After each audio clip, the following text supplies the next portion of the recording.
Hello and welcome to whatever this channel is that I have yet to name. My name is Mary, and today I'm going to talk about Greywaren by Maggie Stiefvater. I just finished this, and I'm not okay.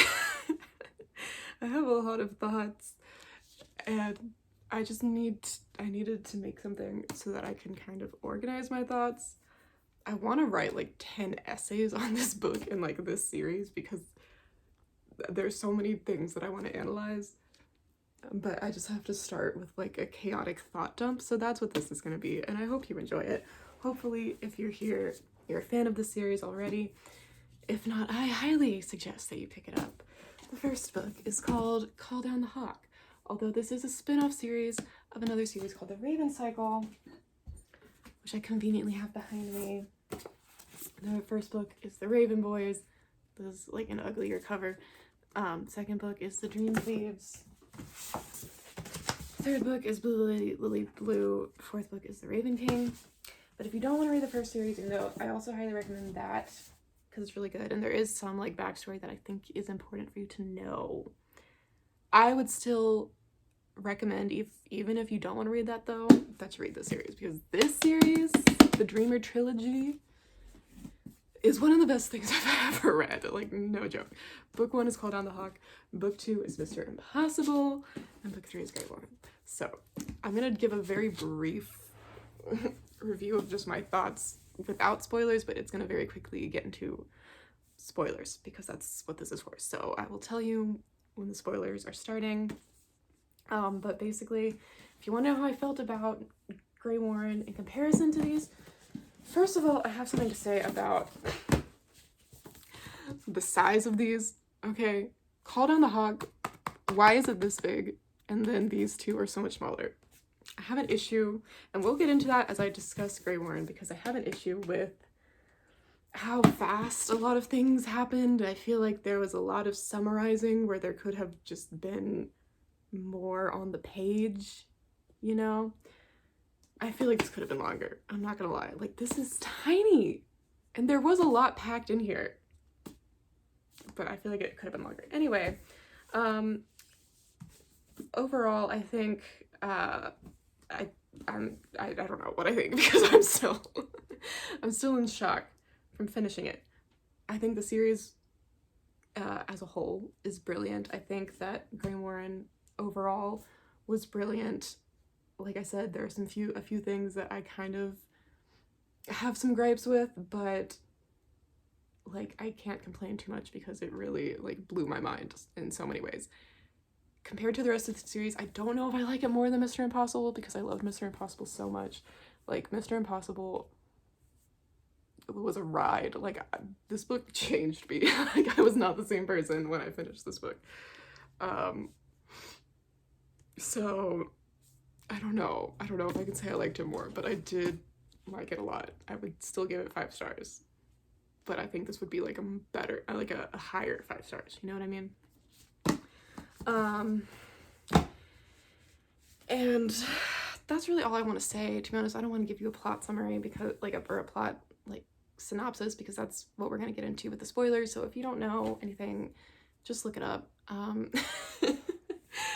Because I'm getting into the spoilers now. Okay. Bye. So basically, I did sort of did a very brief plan just now of what I was going to talk about. Basically, I just wrote down each character that I wanted to talk about and like some bullet points for them, and then some like notes on like my overall thoughts and stuff. So we're just gonna go character by character and talk about what happened. Because there's so many characters in this book, in this series, and I feel like a lot of them in this book did not get as much page time as I would have liked. Starting off with number 1, Mr. Adam Parrish, my boy. He was like I liked the parts that he had, but I feel like he was barely here. Like, I feel like he was here only in the perspective of everyone else, you know? Like, he didn't even have his own POV, I don't think. I needed an Adam POV. Come on. We needed an Adam POV. Am I wrong? Anyway, so my notes for him are, could have been more. Good liar revelation. That scene, I don't know if I can find it, but that scene where he basically confesses to Ronan as he's, first of all, I love that he just like was willing to leave his unconscious dying boyfriend in this alley and is like, don't call me. Like, hello. Cunt behavior, but I love him for it. But the scene where he like has this whole revelation about how he's been lying, and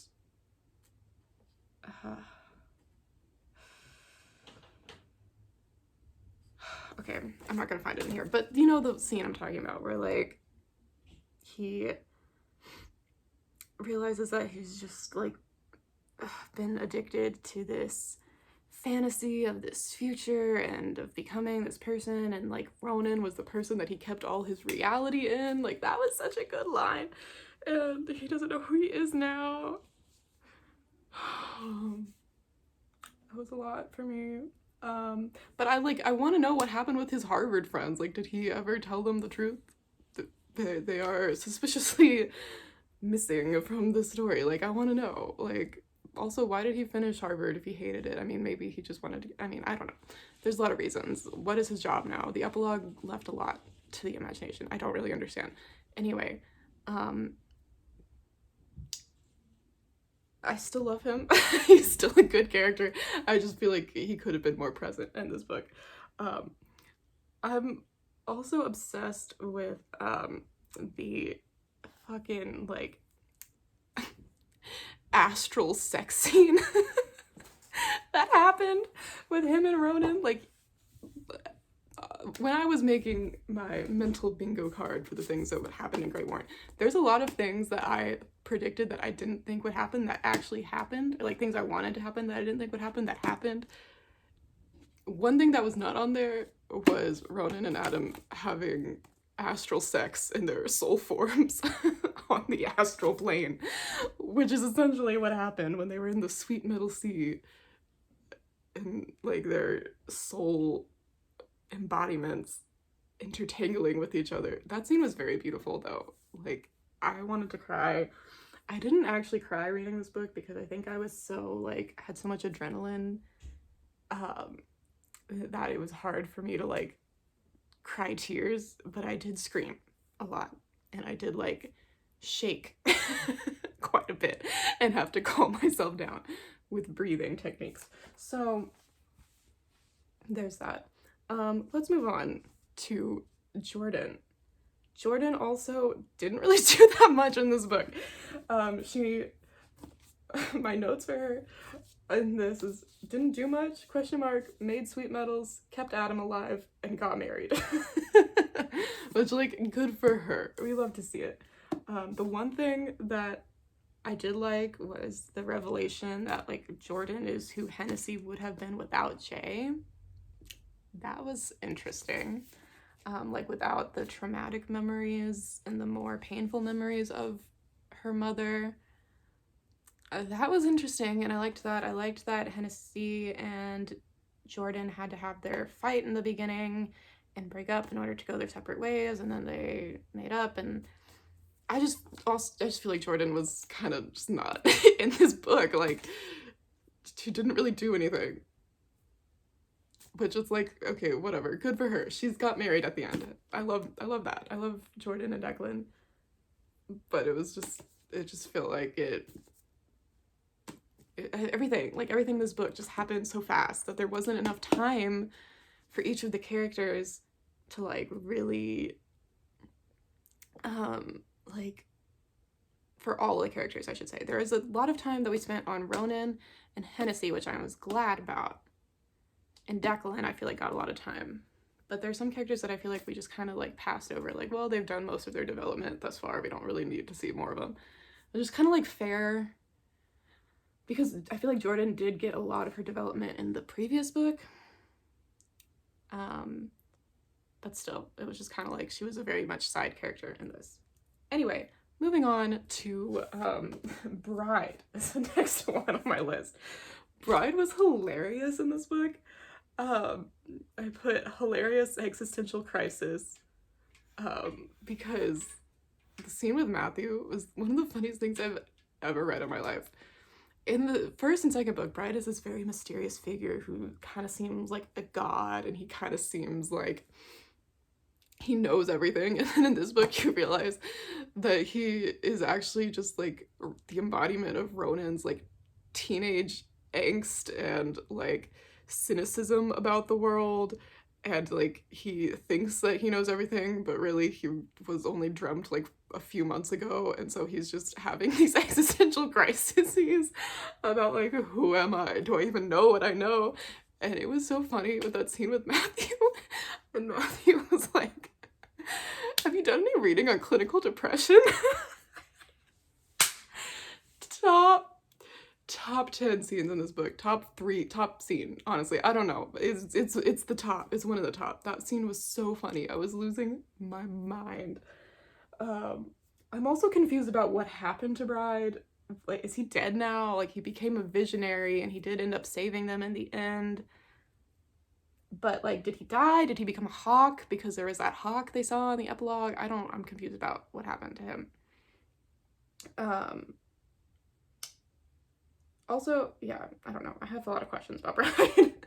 Because in the second book, it seemed like Bride was kind of like the manifestation of Lindenmere and Ronan. Like, the love child of Ronan and Lindenmere.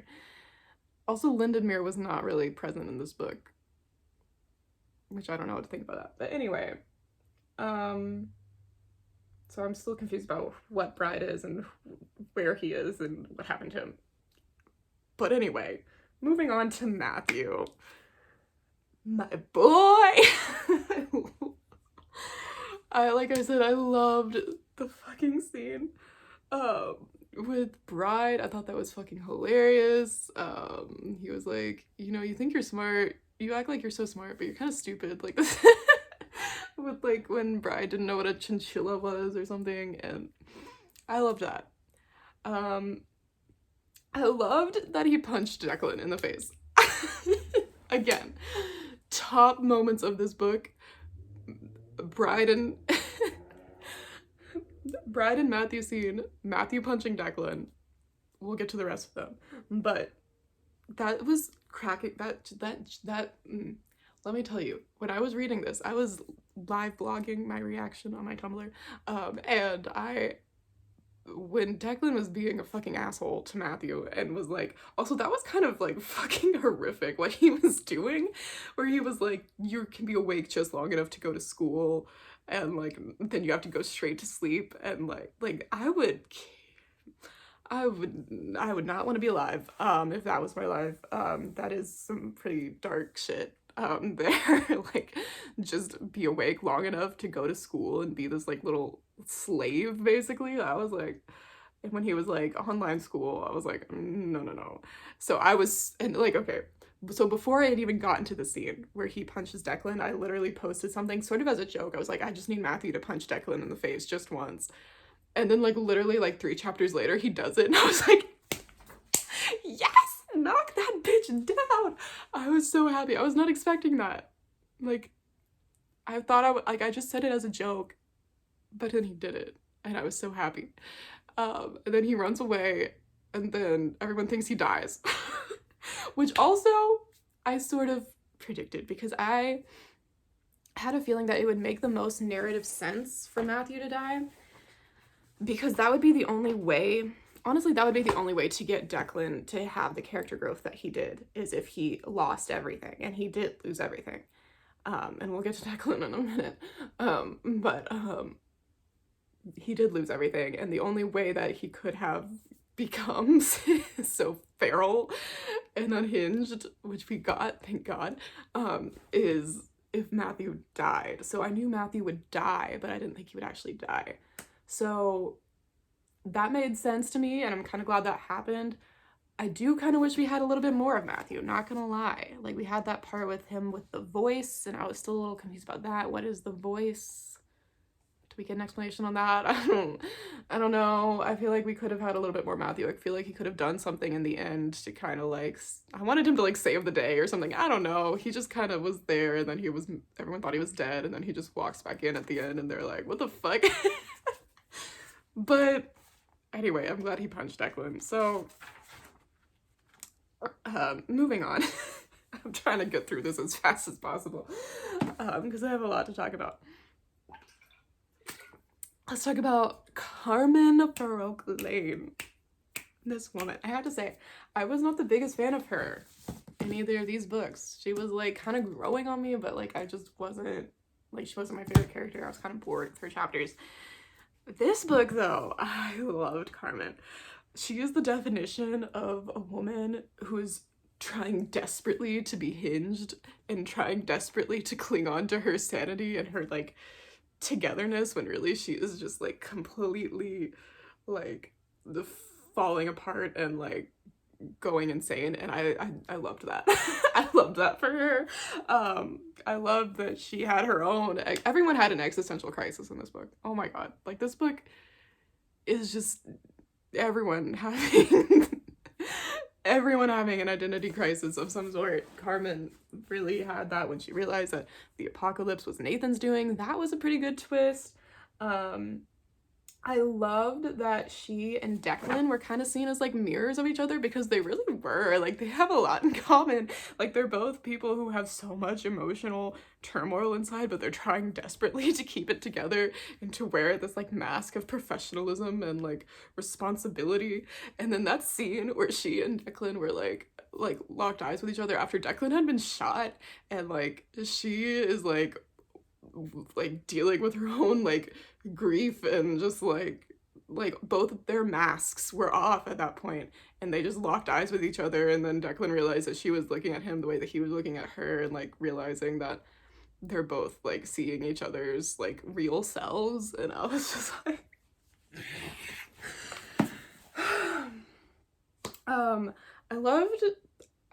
I really wanted, we almost got this. I really wanted Carmen, Hennessy, and Liliana to be a throuple. And we like sort of had that almost, but it was kind of thwarted. So I wrote throuple thwarted because it was kind of thwarted. Like, Liliana died before we could have anything with that. And like, you know, R.I.P. I guess. I didn't really have that many feelings towards Liliana because we didn't know her that much. But anyway, I was kind of sad that we didn't really get the throuple that I wanted. But anyway, I do like her with Hennessy. I liked when Hennessy painted that picture of her with the fire in her eyes and the kiss and the cards thing. That thing was good, where she was like, no, you're just gonna write down answers to these questions, and like Hennessy actually did it, and that got Hennessy to be more vulnerable. And I loved that. And I feel like she did redeem herself at the end. I'm still a little, like, the ending happened so fast. I'm still a little confused. She killed Nathan, right? Did that happen? I'm a little confused. But anyway, she's redeemed herself at the end. I'm glad she's with Hennessy. I feel like we could have had another chapter from her point of view at the end. Again, I just wanted more closure at the end.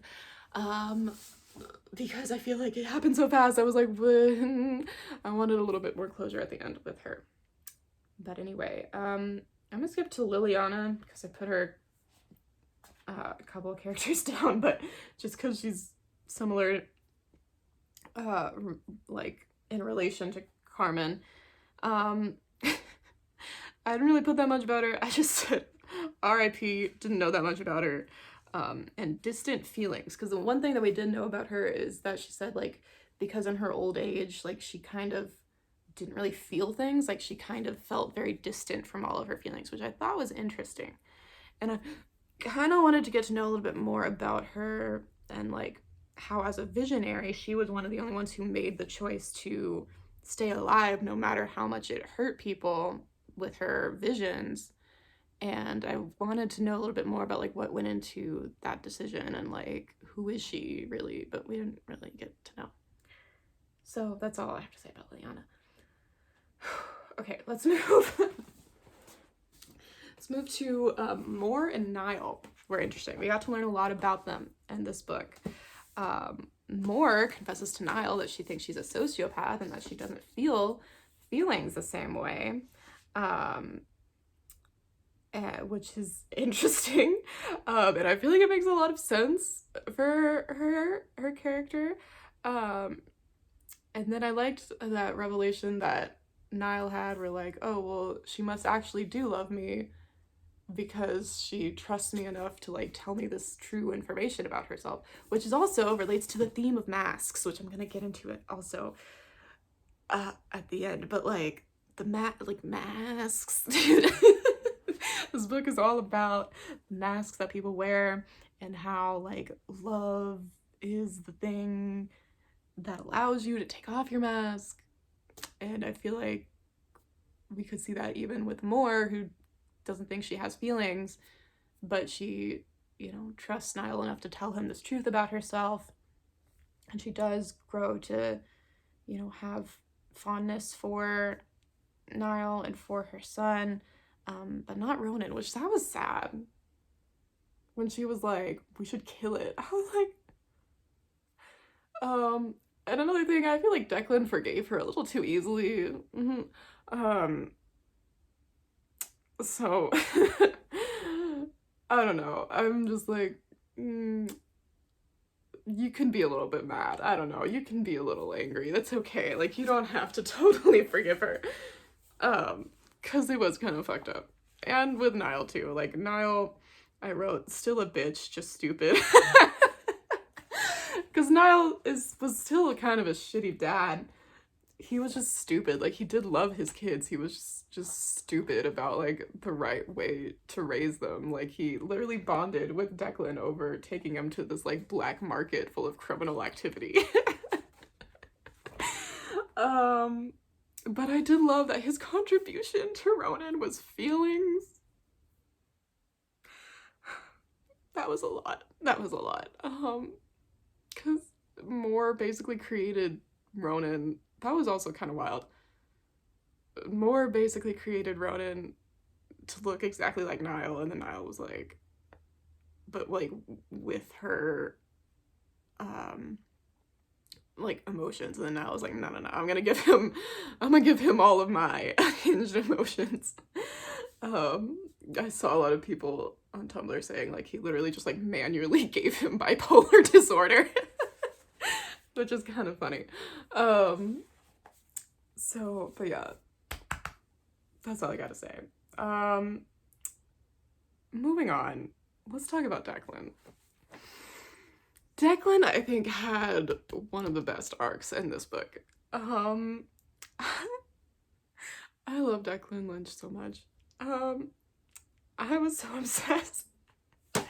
That scene, again, the thing that was very satisfying about this book was that there was many times in which I was thinking like, oh, I just wish they would do this, and then they did it. Like, there was a lot of times where I was wishing for a character to do something that I didn't think they were actually going to do. Like, I was preparing myself to be like let down by like the like energy of something, like, oh, it kind of seems like maybe they should do this, but they're not gonna do it. And but then they would do it because it would be like out of the norm of what that character would usually do. But then they would have like a breaking point. They would do the thing that they wouldn't normally do, and it was so satisfying. So like an example of that, first of all, Matthew punching Declan. Second of all, was Hennessy with Ronan, which we'll get to. Third of all was Declan when he went to the fairy market and he sees, and we have this is really good writing because we have this tension building up where we see like these prisoners that have their hands cut off, their ears cut off, their eyes gouged out, this woman in the elevator who was like falling asleep and waking back up, and we're building this tension of like Declan's just like, just ignore it, just keep your head in the game. But he is becoming unhinged himself because he thinks Matthew is dead. And then I was just like, just do something, like free the prisoners, just shoot everyone, just get a gun and shoot everyone. And then he does. Like, he literally gets a gun and becomes just like shoots all of the guards in the place, and frees the prisoners. I was obsessed with this. Like, it takes a special sort of character for, like, the most important scene of their character development and growth and healing is for them to become a mass murderer. You know what I mean? Like, that takes a special sort of character to write, to have that work. And it did. Because I was obsessed with it. I was like, yes! And I was obsessed with that. And then the whole thing with Moore realizing that he was always loved by Niall and that he was actually his favorite son. That was a lot. Like I said, I feel like he did forgive his parents a little bit too easily, but whatever, we'll move past that. But at the end, when he walked through the security system, because he was like, I want to know what my worst memory is, and it was the memory of Niall giving him his apartment, which he always was just like, oh, he does this because he thinks I'm just his boring son. But no, he did it because he thought that that's what Declan wanted, because he loved him. And then he realizes that he never actually hated his father, he just misses him. And then he cries, finally, like for the first time in his life, probably. He fucking has a breakdown. Thank God. I've been waiting for this man to have a breakdown this whole fucking time. He hugs Ronan, finally. When he told Ronan to be dangerous, I was like, I love Declan. I'm very satisfied with Declan's arc. The only gripe I have is that I do feel like he forgave his parents a little too easily. But I feel like that'll happen, you know, more down the line.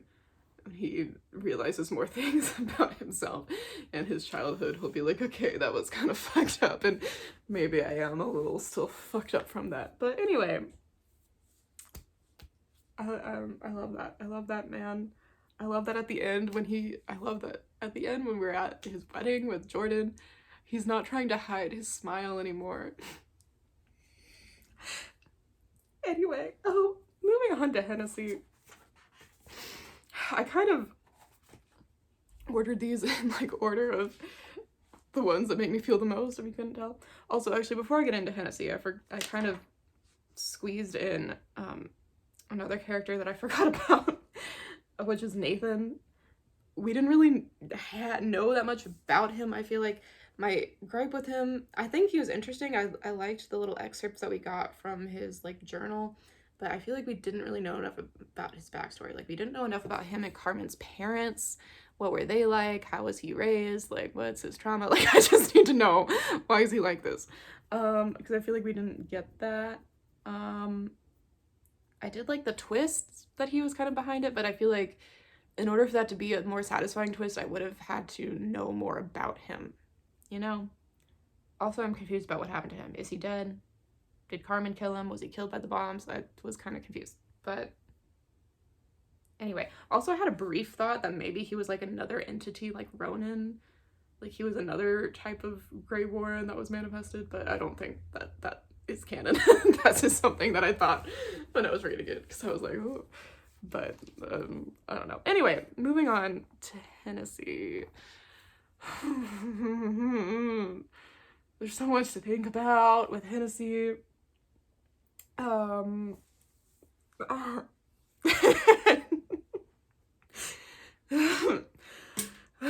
a lot to think about. Okay. Obviously I want to talk about the lace scene, but I don't know if I even can. Because I might lose my mind. But that scene was perfect. Okay, that was perfect.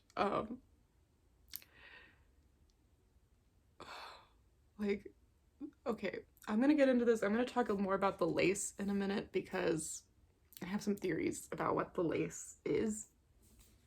But the whole time I've been reading this series, I've kind of had this understanding that the lace is basically a mirror. Like, it mirrors the things you hate about yourself to you.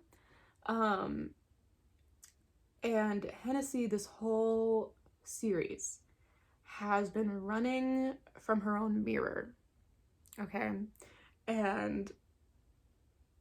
But she's like trapped because the only, oh god, I'm obsessed with this so much.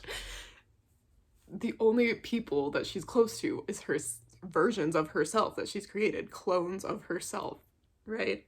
That she both loves and hates sometimes.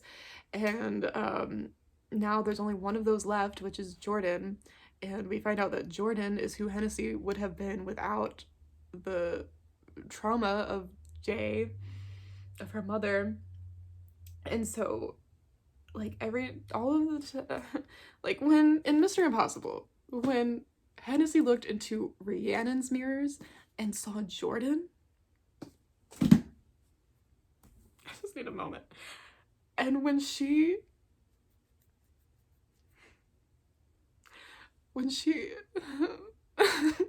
like, I'll start crying. When we find out how she created that first sweet metal by being trapped in a room by herself after her mother had forgotten her, and her mother had painted this portrait of her that was so inaccurate, and then she, being like a little girl, took up the paint and painted herself accurately. She painted herself how she knew that she wanted to be seen by her mother, and she, like, in that act of doing that, created a sweet metal. Because in that act she was like seeing herself the way that her mother could not see her. She was seeing herself for who she really is. And so much about this book, the themes of this book, are about being seen, again, with the masks, and being seen for who you really are. And when she sees herself for who she really is, she sees Jordan, because Jordan is who she loves. And it's like the version of herself that she thinks is good. Anyway, it's just a lot. And then when she goes into the late, also, I love how this was written, because I was afraid that we would, I hate in books when everything is very black and white in terms of good and bad, and I hate when there's just like a villain or an entity of that, like, and I like that the lace isn't presented as this entity of evil, but as a mirror.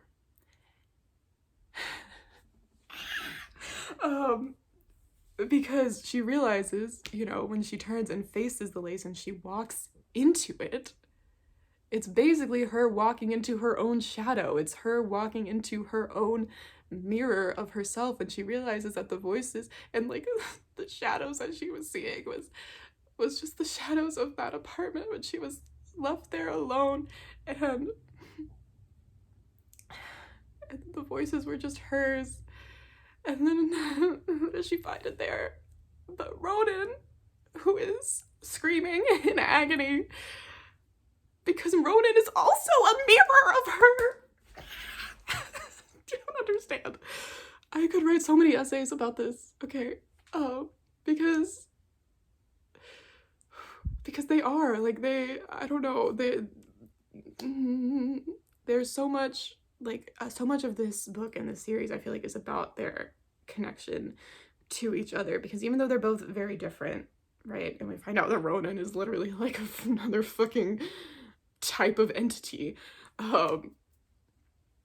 they still, like, have this certain connection of, like, being able to understand each other because they're both afraid of themselves. And I think when she realizes that the lace is just the things that she hates about herself, and then she sees Ronan there, she realizes that Ronan also has his own lace. He also has his own suffering and things that and, like, they're connected through that moment of, like, suffering, of, like, realizing that, like, my pain is your pain, and, like, we all share the same pain of, like, being afraid of ourselves and not feeling like we can be seen and not feeling like we can be loved and be wanted. And, like, just the fact that he was there in the lace and that she was there, and then again, it was the thing where I was just, like, begging the character to do something that they wouldn't normally do. I was just like, hug him, come on. And then she did it.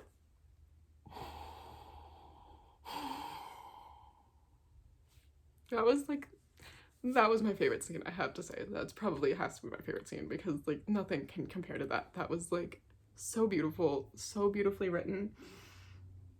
And I'm just obsessed with her. I'm obsessed with her. And the scene with Carmen when she, like, again with the writing the cards, and then she realizes that all of this is just because her heart is broken, and she paints that on it. She paints it on an index card, and it becomes a sweet metal.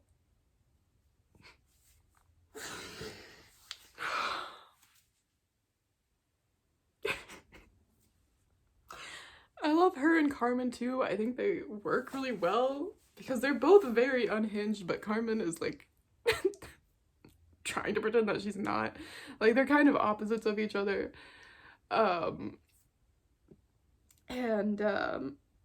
love that she saved Ronan by not only giving him the sweet metal ink, but tattooing it, which probably added her own sweet metal energy into the tattoo. And she saved Adam. Like, what the fuck? This bitch saved both of them. Which I kind of wanted to see how that happened when she was, like, the second time when she was facing the lace. How did that go down? Because that was another one of my biggest gripes with this book, is that so much of it was written, like, so much of what happened we found out about, like, after it happened, so we're kind of, like, looking back on it rather than being in the moment. And there's also a lot that was written in sort of like an omniscient or distant third person. So, like, instead of being, like, directly in their thoughts, you're kind of, like, watching them as they're doing things, which was written very well. Like, Maggie Stiefvater has a brilliant writing style and way of crafting words that way. But sometimes when you have that distance, it's not as emotionally, like, raw.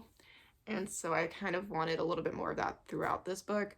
But especially at the end with, like, her saving Adam, I was like, that's cool that she did that, but I want to know how. Because, like, the fuck. But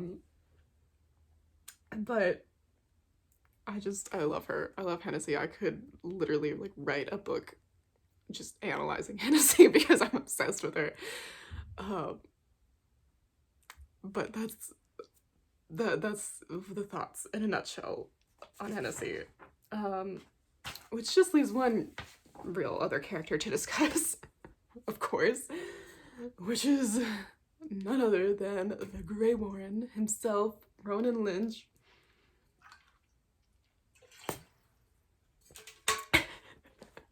In my notes I wrote, Jesus Christ, in parentheses, literally, question mark, because a lot of what we learn about Ronan, there's a lot of religious analogies that can be made. He is almost kind of like a Jesus figure, okay? Because he's kind of like this god in human form, which we find out. But I was obsessed with this passage from this Morin Nile memory that we learn about, where Ronan was created, right? So I'm just gonna read the little passage that fucking killed me. There were many, okay. We'll start here. There are many things the entity in the forest could imagine and remember that a human toddler's brain couldn't manage, and they mostly had to go. And there were many things a human toddler, especially one full of feelings, possessed that the forest had never imagined. This was a terrifying experience for all involved. All three of them felt sure this was the only time this had ever been done before. None of them thought for a moment they were part of a pattern, a cycle, of longing and manifesting and destruction, longing and manifesting and destruction. None of them wondered why the word Greywaren already existed before that night. Chills, dude. I gave me so many chills. I was like, oh my god. Oh my god. So he's literally like a god. That's just manifesting himself as a human. I really did like the... Okay, also, I feel like a lot of people are probably gonna gripe about how Ronan was just, like, asleep in this weird astral realm for like the entirety of this book. And that was almost an issue for me. But then I kind of was like, whatever, I'll go with it. And I kind of liked it. So I'm not super upset about that. I was a little bit at first because I was like, is he really just gonna be fucking in this astral plane the entire book? But that's kind of what this book was. Like, it wasn't, like, this book felt like a dream, and it was very, like, sort of out of body, you know? Like, it wasn't very grounded. There wasn't a lot of, like, things happening in physical reality. A lot of it was just revelations and, like, choices that are being made by the characters that are more symbolic, if that makes sense. But I was also obsessed with when he loses his mind.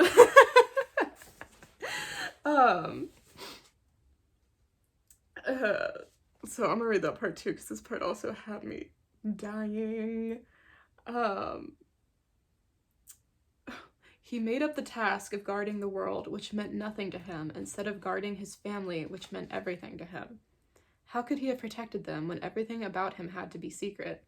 He was an old Irish hero with the geas placed upon him to dream so hugely that eventually he would not be able to hide it, and another geas placed upon him to never reveal that true self to anyone else.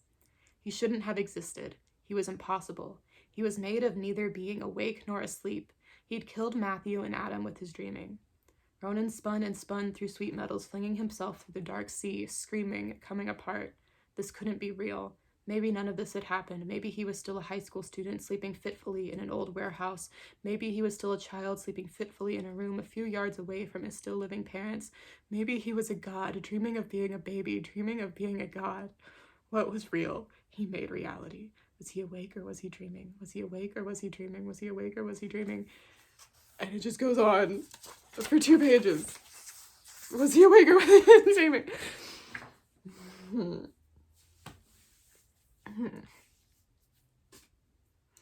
Let me tell you, this book, if I had read this 2 years ago,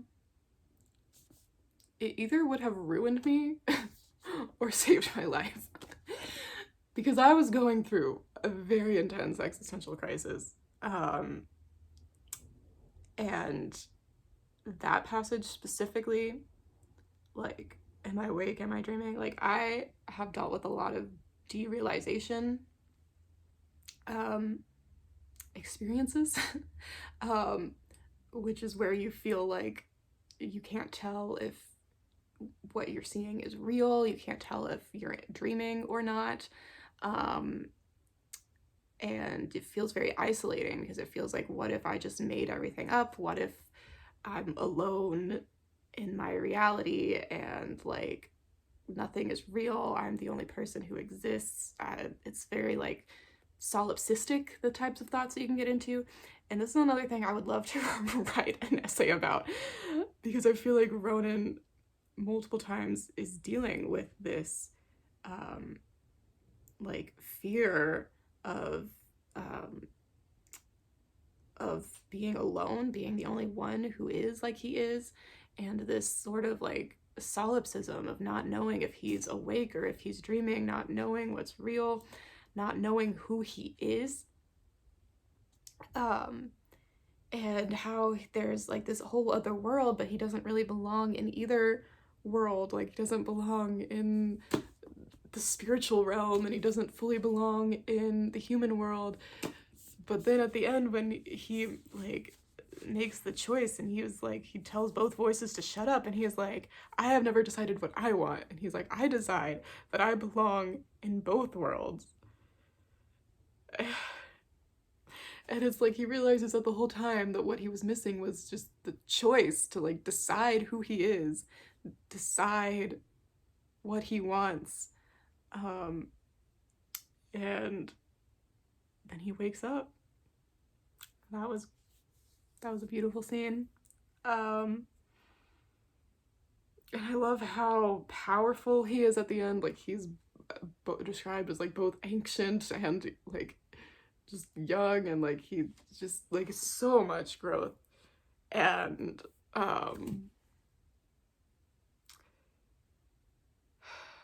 there's so much I could say.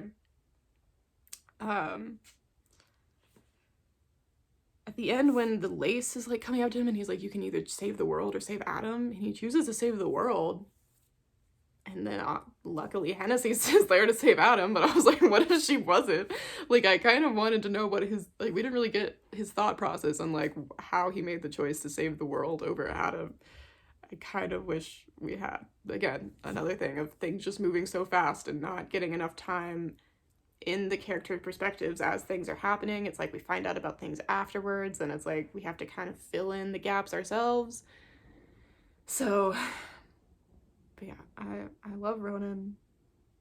I'm obsessed with him. And just the overall like message of his character arc being like the choice to decide who you are, the choice to decide what is real to you, the choice to decide who you love, and like that love makes things real. Like, there's so much I could talk about, but anyway, that's Ronan. Some more things I just wanted to talk about in terms of like themes and other factors in the story. So the lace, let's talk about the lace for a second. I know we already kind of talked about it with Hennessy. I was wondering if the lace, so it's kind of clear that the lace is another entity, sort of like Ronan, like another entity from the other world. Because when Ronan is in his true form, he's described as like looking sort of like the lace. So I want to know what the lace really is. Because like I said, I don't think it's just like this force of pure evil. It seemed at the end, it had this interesting passage of like, God, I wish I had bookmarked that. Let me see if I can find it.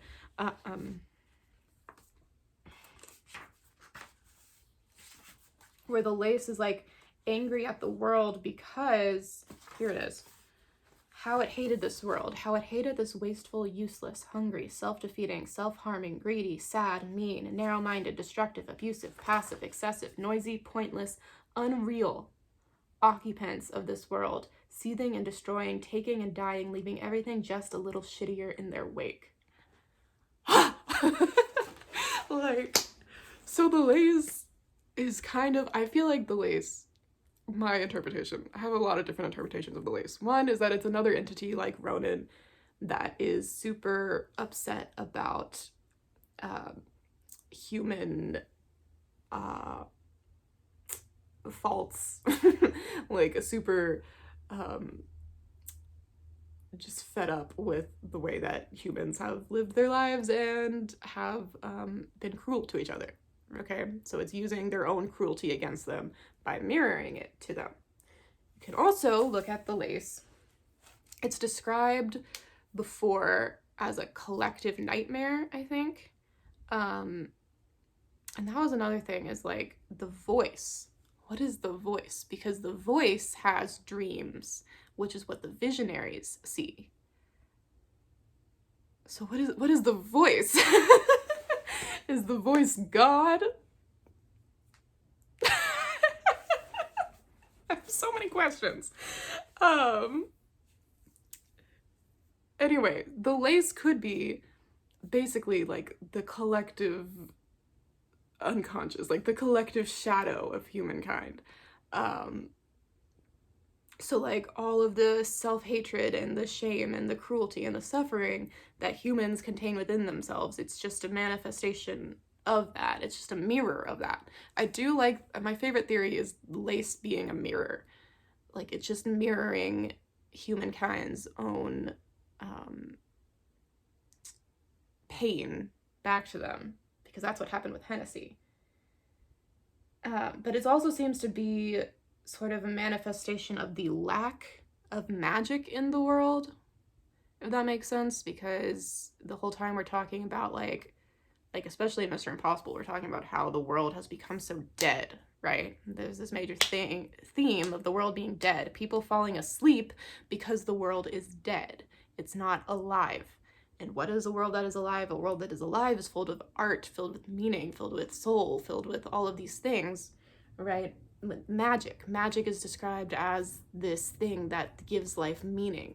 Magic is described as the soul of life, and the earth has, like, we've killed the soul, basically. And so, like, magic is in the art, which is the sweet metals, that is bringing that soul back. That's also my current interpretation of sweet metals. I was going back and forth. I was like, are sweet metals love? Like, is that what makes a sweet metal? Is it reality? Like, being able to see the reality of something, see the magic of something? I think it's just the soul, like seeing the soul of something, which is why when sorry, when Hennessy painted the self-portrait of herself, like, she was seeing her own soul. Oh my god. Anyway, so what happened to the lace? We don't know. The ley line is woken back up. Does that mean that the lace is in danger of manifesting? Hennessy is not afraid of it anymore, so that's good. But other people might be, you know, so, like, what's up with that?